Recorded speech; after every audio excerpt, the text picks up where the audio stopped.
decide to never speak French ever again.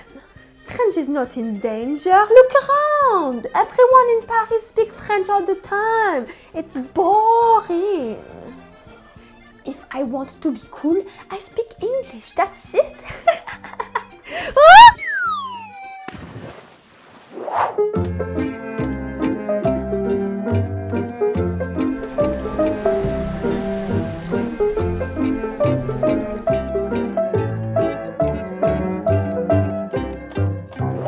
Le français. Quelle langue magnifique quand même, tu trouves pas? Et ce qui est vraiment incroyable, c'est que c'est une langue qui est parlée sur tous les continents du monde. Regardons ça ensemble. Toutes les personnes qui parlent français dans le monde font partie de ce qu'on appelle la francophonie. Tu fais partie de la francophonie, tu fais partie de la francophonie, tu fais partie de la francophonie. Il y a plus de 300 millions de personnes qui parlent français sur la planète. Et la langue française est la 7e langue la plus parlée au monde, sur environ 7000 langues. Mais d'ailleurs, sais-tu pourquoi on parle français ailleurs qu'en France, notamment au Québec? Il y a plusieurs centaines d'années, la France était l'une des plus grandes puissances coloniales.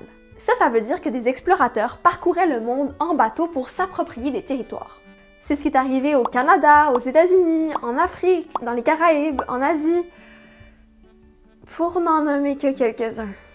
Lorsque des colons arrivaient sur un territoire, ils imposaient leur langue, leur religion, leur culture, des personnes déménageaient de la France jusqu'à ce nouveau territoire, ça devenait un peu comme une mini-France. Sauf qu'à un moment, l'Angleterre a commencé à récupérer certaines de ses colonies françaises, d'autres territoires ont demandé leur indépendance, bref, la France a été chassée de beaucoup d'endroits. Mais la langue a survécu. Le Canada était d'abord une colonie française. Ensuite, il y a eu des guerres et nous sommes devenus une colonie anglaise.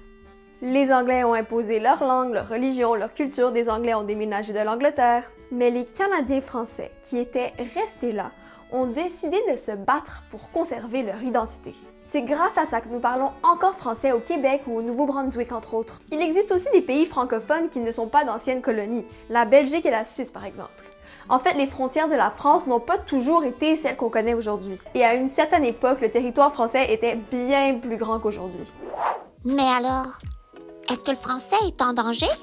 Notre Parisienne du début avait quand même raison.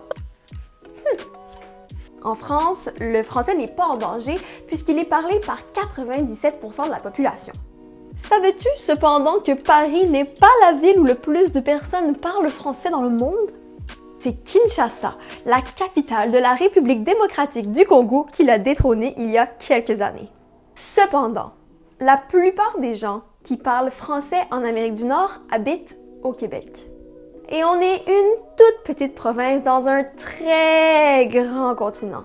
C'est donc normal que l'anglais soit partout autour de nous, dans la musique, les films, les jeux vidéo. Mais le français, ça fait partie de notre histoire, de notre identité. Et c'est très important de le garder en vie.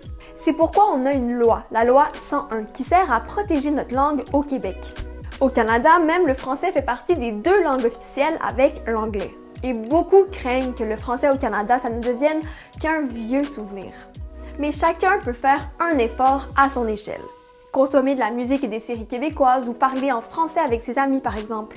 Et puis en plus, le français québécois, on retrouve juste ça au Québec. Il y a aussi des petites communautés qui parlent français ailleurs au Canada et elles se battent très fort elles aussi pour conserver leur langue. Ça serait vraiment dommage de perdre tout ça. Tu crois pas?